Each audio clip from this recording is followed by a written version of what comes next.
نحمدہ و نصلی علی رسول الکریم۔ جی دوستوں، کیسے ہیں آپ سب لوگ؟ دوستوں، اللہ پاک کے نبی حضور پاک صلی اللہ علیہ وآلہ وسلم جب کسی صحابی کے باغ میں جایا کرتے تھے تو وہاں پر اگر کوئی کنواں ہوتا تھا تو اس کا میٹھا ٹھنڈا پانی پیا کرتے تھے، اور پھر پرفضا جگہ میں باغ کے اندر اللہ کے نبی کو نماز پڑھنا بھی بہت اچھا لگتا تھا، تو اللہ کے نبی وہاں نماز بھی پڑھ لیا کرتے تھے۔ تو ایک مرتبہ اللہ کے نبی حضور پاک صلی اللہ علیہ وآلہ وسلم ایک صحابی کے باغ میں گئے، تو وہاں پہ انہوں نے نماز پڑھی، اور نماز پڑھتے ہوئے اللہ کے نبی نے ایک سجدہ ایسا کیا اس نماز کے اندر کہ باقی صحابہ پریشان ہو گئے، بہت طویل سجدہ کیا۔ تو صحابہ پریشان ہو گئے کہ کہیں اللہ کے نبی کی روح تو نہیں چلی گئی۔ تو جب اللہ کے نبی نے سلام پھیرا اور صحابہ کو پریشان دیکھ کر پوچھا، ان کی پریشانی پوچھی، تو انہوں نے عرض کی کہ یا رسول اللہ، ہم تو پریشان ہو گئے تھے کہ آپ ہیں یا نہیں ہیں، کوئی اتنا طویل سجدہ آپ نے کیا۔ تو اللہ کے نبی نے بیان فرمایا کہ میں نے اللہ پاک کی ایک خاص رحمت کے اوپر یہ سجدہ شکر ادا کیا ہے۔ تو وہ رحمت یہ ہے، مفہوم ہے کہ جو کوئی بھی اللہ کے نبی پر درود و سلام بھیجتا ہے تو اللہ پاک 10 رحمتیں نازل فرماتے ہیں۔ دوستوں، قرآن پاک میں ایک جگہ نون والقلم وما یسطرون ما انت بنعمت ربک بمجنون، یہ صورت ہے سورہ قلم۔ تو اس کے اندر اللہ پاک نے غالباً ولید بن مغیرہ کو 10 مرتبہ لعنت فرمائی ہے۔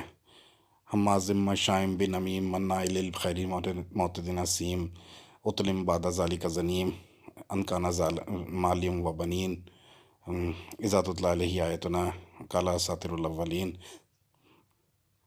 تو اس کی تفسیر میں مفسرین کچھ یوں لکھتے ہیں کہ جس طرح اللہ پاک 10 رحمتیں نازل فرماتے ہیں اللہ کے نبی کا نام لینے پر، ان کو درود سلام بھیجنے پر، اسی طرح اگر کوئی اللہ کے نبی کو کچھ برا کہتا ہے تو اس کے اوپر 10 دھتکاریں پڑتی ہیں، پھٹکاریں پڑتی ہیں اس کو 10، تو وہ ان آیات سے ثابت ہوتا ہے۔ تو دوستوں، مسلمان امت کا یہ ایک دستور رہا ہے، ایک رواج رہا ہے کہ جمعرات کی رات اور جمعے کے دن اللہ کے نبی حضور پاک صلی اللہ علیہ وسلم پر زیادہ سے زیادہ درود شریف بھیجا جاتا ہے۔ اور ہمارے ہاں مساجد میں، خانقاہوں میں اب اس دور کے اندر بہت زیادہ رواج ہے کہ جمعے کو کسی مسجد میں عصر کی نماز کے بعد یا پھر فجر کی نماز کے بعد اشراق تک درود شریف پڑھا جاتا ہے، گھٹنوں کے اوپر پڑھا جاتا ہے اجتماعی طور پر۔ تو یہ بھی ایک بہت اچھی چیز ہے۔ ہم لوگوں کے ساتھ، اپنی امت کے ساتھ حضور پاک صلی اللہ علیہ وسلم کی ایک خاص محبت نظر آتی ہے، اور کئی موقعوں پر اللہ کے نبی بہت غمگین ہو گئے امت کے لیے۔ تو محبت کا تقاضا تو یہ ہے کہ جیسے اللہ کے نبی محبت کرتے ہیں تو امت بھی ان کو اسی طرح سے محبت کرے ان کے ساتھ۔ تو یہ سجدہ جو اللہ کے نبی نے طویل کیا اللہ تعالیٰ کے شکر کے اندر، یہ بھی اس محبت کو ظاہر کرتا ہے۔ تو ہمارے ہاں بزرگوں کا ایک معمول رہا ہے کہ عام دنوں سے زیادہ جمعے کے دن درود و سلام زیادہ پڑھا جاتا ہے۔ اور ایک حدیث پاک اس طرح سے سنی تھی اس کو ایک بزرگ سے کہ اللہ کے نبی جمعے کے دن جو اللہ کے نبی پر تو ان درود بھیجا جاتا ہے تو اس پہ اللہ کے نبی خاص توجہ فرماتے ہیں۔ اور بزرگوں کے ہاں دعا کی قبولیت کا بھی ایک معمول یہ رہا ہے کہ اول آخر درود پاک حضور پاک کی ذات پر بھیجا جائے۔ تو باقی اعمال، باقی دعائیں جو ہیں اس کا ہمیں علم نہیں ہے، باقی عبادات کا ہمیں علم نہیں ہے، روزہ ہے، نماز ہے، کوئی اور عبادت ہے، ذکر و اذکار ہے، کہ اللہ کے ہاں یہ قبول ہوئی ہے یا نہیں ہوئی۔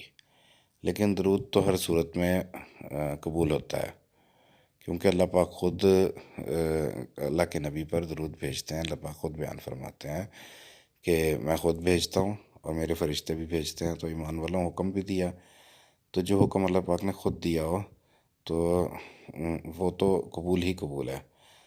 تو دعا کی قبولیت کے لیے بزرگوں نے ایک معمول دیا کہ اول آخر درود شریف پڑھا کرو، اس سے دعا قبول ہوگی۔ تو وہ کیسے ہوگی دعا قبول؟ کہ درود تو قبول ہونا ہی ہونا ہے، وہ تو قبول ہونے والی دعا ہے، اس کے اندر تو کوئی شک نہیں ہے۔ تو باقی چیزیں جو مانگ رہے ہیں تو اللہ پاک اس درود کی برکت سے وہ بھی عطا کر دے گا انسان کو۔ وہ یہ نہیں ہے کہ اللہ تعالیٰ ایک چیز دیں دوسری نہ دیں، اللہ تعالیٰ ایسا کر سکتے ہیں، لیکن اول آخر درود پڑھنے سے دعا کے اندر ایک ایسی خاص برکت آ جاتی ہے کہ اللہ تعالیٰ خوش ہو جاتے ہیں۔ تو یہ ہمارے بزرگوں نے یہ ایک معمول دیا ہے کہ دعا کی قبولیت کے لیے اول آخر لازمی درود و سلام بھیجا کرو۔ اب مسلمانوں کا عقیدہ ہے کہ اگر وہ کوئی نیکی کرتے ہیں تو انہیں 10 نیکیاں ملتی ہیں، اور رمضان شریف میں اس کی مقدار 70 سے بڑھا دی جاتی ہے ایک نیکی کی۔ اور 27ویں رات کو اللہ پاک بیان فرماتے ہیں کہ یہ اگر کسی کو مل جائے تو سیرۃ الف شہر، یہ 1000 سے بڑھ کر ہو جاتی ہے نیکیاں، 1000 سے بڑھ کر، 1000 سے بڑھ کر 10,000، لاکھ، 10 لاکھ، کوئی حد نہیں ہے اللہ پاک نے رکھی۔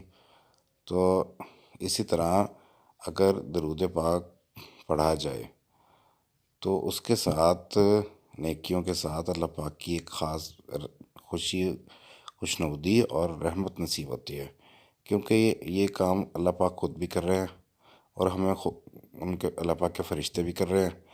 تو اللہ پاک نے ہمیں خاص طور پہ خود حکم بھی دیا ہے۔ تو جب کسی کا حکم پورا کیا جائے تو ایک تو نیکی ہے نا کہ نفلی اپنے ذوق اپنے شوق کے ساتھ اپنی نیکی کو بڑھانے کے لیے کیا جا رہا ہے، اور ایک ہے حکم کو پورا کرنا۔ تو جب حکم پورا کیا جاتا ہے تو اس کی الگ ایک خوشی ہوتی ہے۔ تو اسی طرح اللہ پاک رب العزت اپنا حکم پورا ہونے پر خوش ہوتے ہیں اور خاص رحمت فرماتے ہیں۔ اور یہ ہے کہ جمعہ کا دن جو ہے یہ برکت کا دن ہے، تو اس کی برکات جو ہے اس کے اندر اگر درود شریف شامل ہو تو اس کی برکات اور بڑھ جائیں گی۔ تو اللہ پاک سے دعا ہے، اور پھر یہ کہ اللہ کے نبی کی محبت کا یہ بھی تقاضا ہے کہ اللہ کے نبی پر زیادہ سے زیادہ درود و سلام بھیجا جائے۔ اللہ تعالیٰ ہمیں عمل کی توفیق عطا فرمائے۔ وآخر دعوانا ان الحمد للہ رب العالمین۔ اللہم صلی علی محمد وعلی آل سیدنا مولانا محمد عدد ما فی علم اللہ صلاۃ دائمہ بدوام ملک اللہ۔ السلام علیکم دوستو۔